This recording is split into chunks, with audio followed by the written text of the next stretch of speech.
Hello and welcome to Nitro Talk.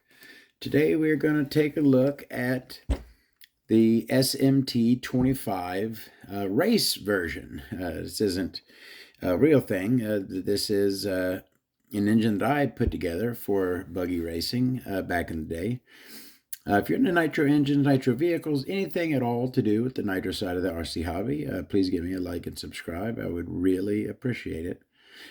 I did my brand new SH SMT 25 engine last week, a brand new one with the pull start. And I had mentioned how I also had converted one of these to bump start to race and buggy. So here it is. We're going to take a look at this. Now, I had done this years ago, and I haven't ran this in a long time. So I believe I modified something in here, either the crank or the sleeve, but I'm not positive. I know that, I converted it to bump start. I'm kind of surprised that I still was using the stock carburetor. Those SH carburetors are fine carburetors. It's just these metal-on-metal carburetors, you can have issues with hot restarts. But apparently I wasn't having issues with it because I was still running the stock carb. And also, this is not the stock head for the engine. This is, it's the same head as the Trackstar head, but this is the, which one is it? It's another version of that Trackstar engine. Let me start getting into this. Scanner, the Scanner RC SEG 21. This was the head that came on that one. All right, let's go ahead and get into here. Now this is, oh, looky there. Todd's, look, this is old school Todd, back when he sucked at getting his lights lit. I've actually been a lot better with it lately. I guess not today, but I have been doing better with the lights. All right, what was I saying? Oh yeah, so I haven't been inside this engine in a long time. So and I mentioned this before. I like the fact that I'm, basically making a video with every one of my engines. It's good. I'm basically getting to go through all of them, refamiliarize myself with them, modernize the storage standards. Years ago, some engines I put away with oil still in them, rookie mistake, different stuff like that. I'm basically going through and modernizing, my storage setup. I just said that. I repeat myself. All right, let's get into this thing. I don't think I put a turbo. No, yeah, standard plug on it. Probably because it's a 25 and I didn't have any other. I mean, at 21 engines, I could find a turbo head button in my head button collection pretty easily. But 25 is not the most common size.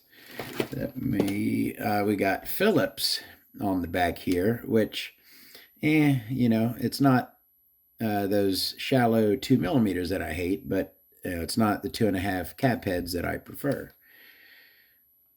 Remember, hold your, well, that's got some play to it. Let me see what else I got. There we go. Yeah, when you're going to use a flathead too, any tool you're using, if you go to try one and you see that it's got some play, look for another screwdriver with a better fitting tip. You do not want to strip out these screws. And like I've said 100 times, hold your driver nice and straight. Don't cock it.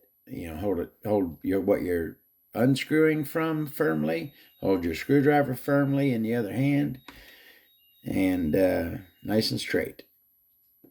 So let's get these back plate screws off of here, and we'll go ahead and take a peek.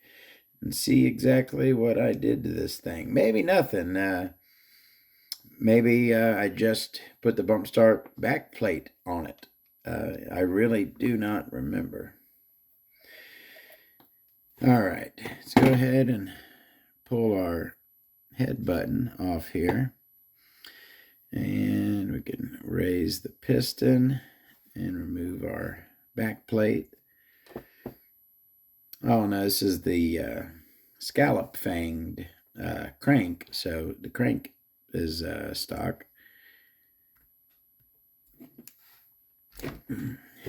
Not stuck, but didn't fall right out. And piston and crank. And go ahead and I'll check this. Oh, you know what? That's a good, speaking of modernizing things, and that was, that's my old, one of the first O-ring sets I bought was the one with the green and the purple O-rings.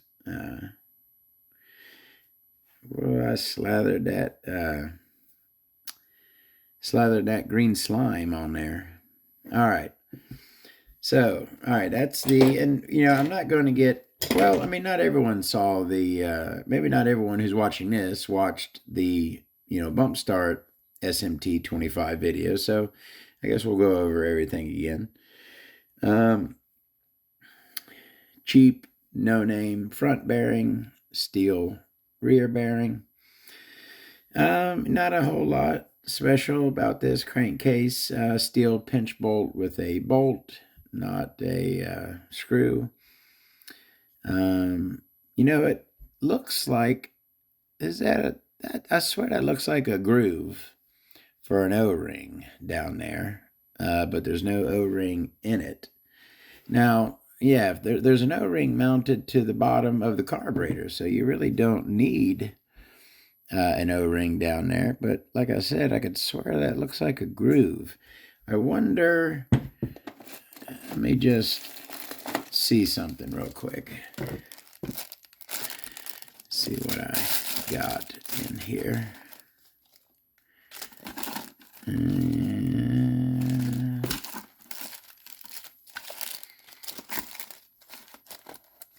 That would be too big. It'd have to be around that size. Ooh, maybe something like that right there. That may be too small. Let's see.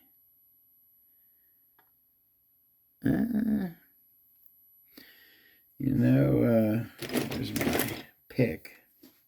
Let me see carefully.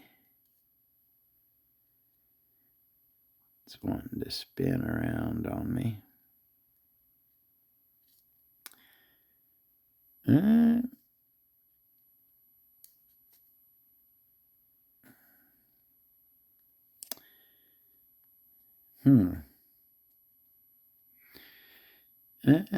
I mean, it doesn't. Is it a? So is that?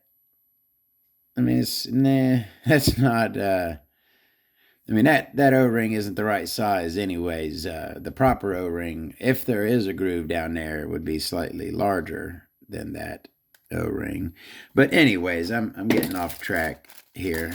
Let me go ahead and throw this crap back in here. Nova Rossi head button O-rings. Oh, that was the one that was on there. All right, sorry about that. That almost looks like set up for boost chamber to have the pressure nipple right there. None on that side. Made in Taiwan, of course. It's an SH engine, 25C. Decent straight lines in there. You see those going down. You know what? Hold on a sec. There we See how down in there the dividers are just those straight lines, straight line right there, and a straight line on the other side right there. Normally you got those little, tiny dividers, or I call them in there, little separators, divider, separator. That's the crankcase for the SH25. Unmodified crank. I did grind the pin off. So for a bump start engine, an SH engine, a force will have a hole there and it'll have a starting pin and spring. But on an SH engine, there's an extra little nub, little pin sticking out past that one, which is where the one-way bearing connects. But to convert this engine to bump start, I ground off that nub to make this bump start backplate compatible. So that is the scallop fang, the triple fang right there you'll see on SH engines. This is opened up a little bit. Pretty big hole there. No shark fin on our leading edge and nothing on our trailing edge as well. Our induction window, not drilled and filled or anything. It's opened up really nice though. And that leading edge there is nice and sharp. Got a good cut on that leading edge right there of the induction window. So that's not a stock part, but that is like your standard SH bump start backplate. You see this on a lot of SH bump start engines, like your lower end race engines all have the same backplate. It is non-interference backplate. It has an O-ring mounted at the base. All right, that carburetor, again, metal on metal. That's what I wanted to do. A thing I've been doing recently, let's go ahead and look at this first and then I'll do it. Has a rubber boot, not a silicone boot.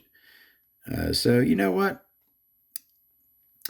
That's something I need to do. I know it doesn't relate to this particular engine, but this is something that needs to be done to this engine. So yeah, it does relate to this engine because, it needs to be done. So on these rubber boots, right? Silicone, not so much because the silicone lasts much longer. Looks like there's some oil on this one. And you know what? I had said this before, that to do this properly, you have to clean it first. So I'm going to go ahead and give this a little cleaning real quick. Talk amongst yourselves. I'll be right back. I'll do this very, very quickly. Give us a good clean inside and out. I'm using degreaser on it. I hope y'all can hear me really good still. All right, rinse it off. And my air compressor is low on air. Don't want to turn it on right now. All right, so sorry about that. But we're doing things. I like to show the proper way to do things. So how I've been doing these rubber carburetor boots, because they don't last anywhere as long as the silicone boots. What I've been doing to them to maintain them, to keep them fresher longer, is just like with my O-rings, I apply Moly Coat to them. All right, so to do this for a carb boot, you got to get a pretty good amount, and my hands are just clean when I cleaned off that with degreaser, scrubbed it, and sprayed it off with compressed air. All right, so I'm going to get a good, nice chunk of this, right? And then kind of go all around, a little bit here, a little bit there, inside and outside, all right? And then just work it in. You can only do this when these boots are still fresh and new. Once these get dried and cracked, just working it roughly like this will destroy them. But since this one is still new and pliable, I can go ahead and work the moly coat into it really well. Now, once I have done this, right, that thing is completely inside and outside. Every surface of this has had moly coat worked into it. I'm pushing hard on here, right? You want to work it into the rubber. So once you've done that, now that rubber boot is going to last for years to come. It's not going to dry and crack and leak. It's going to stay nice and soft and pliable. All right, let me go and put that back on now. Line it up, of course. I always line up the seam in the boot with the seam in the carburetor. And we'll put, that's a thing you can do when you don't remember to take note of the position, right, of your ball link here. You can kind of look for where the screw bit into it and put it right back there. I mean, not foolproof, but gives you a good shot of putting it back where you had it. Anyways, so that is the carburetor. Plastic banjo fitting. 2-needle carb, not a 3-needle carb. Not super big. Looks maybe an 8, maybe even a 7. It's certainly not a 9, and not a removable Venturi. No name on the plate, just blank. All right, head button is a standard, not a turbo. And did it only have one shim? I might have removed a shim. Did the other one? I don't remember, but this is it's a 3 copper. I think the other one had the same, a 3.3 copper. All right. Cooling head is from another engine. If you want to check out the stock cooling head for this engine, you can check out the pull start version of this engine I have on my channel. Go ahead and look at, yet again, the absolute best knife edge, the best knife edge of any engine. $400 or $500 race engines from OS, Nova Rossi, do not have a knife edge like that. It just blows my mind that this SMT 25 has an amazing knife edge on the rod. Pretty meaty, not super meaty down there, medium on the meat. And our piston is a flat top, 2 oil grooves. And as you can see, this one has some, this one has some gallons on it. You see that nice wear pattern on it. All right, and yes, when I pulled it out, I did see that I did modify this sleeve. Now, before we look at this, I've said before, right, my work may not be the best, but at least I leave it smooth, okay? This actually could be smoothed a bit. This isn't the smoothest, but it's not my worst work, all right? And keep in mind, this engine did run great after I did this. So anyways, here's my little Dremel hand port job, all right? So there's our intake port. And as you can see, it has that's smooth. Yeah, it is really smooth. That's not bad. That's not bad work right there. That's a ramp I did on that intake port right there. It's a decent ramp, and it's really smooth. So I don't have an issue with that. So let's sneak around to the back here and look at our exhaust port, where we do have a rooftop. We have a peak in the center of the top of the exhaust port. We do have dog ears. I'm trying to hide. We do have little dog ears there.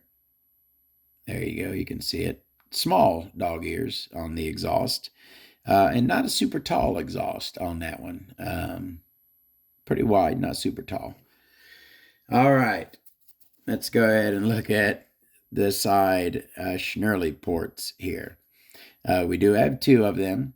And on the rear one, we have a beautiful fang. Not the best fang.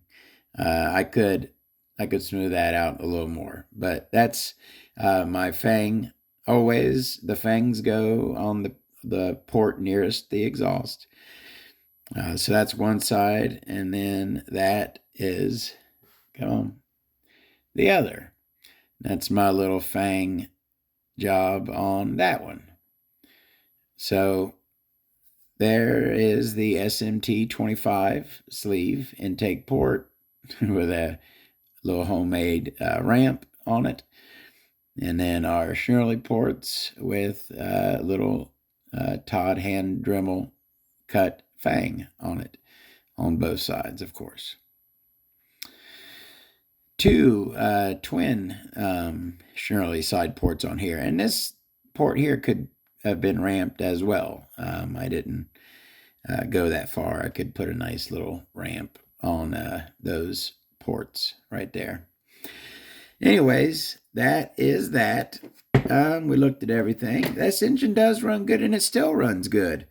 This engine was not retired because it was dying. It was retired because I got better buggy engines. I mean, it's not a crazy pinch, but it still makes good compression. I still have yet to make my pinch versus compression video. That is coming up, just like everything else. Thank you very, very much for watching. I hope you enjoyed that video. Tons more videos to come. We'll see you there. Thank you very much. Y'all have a great day.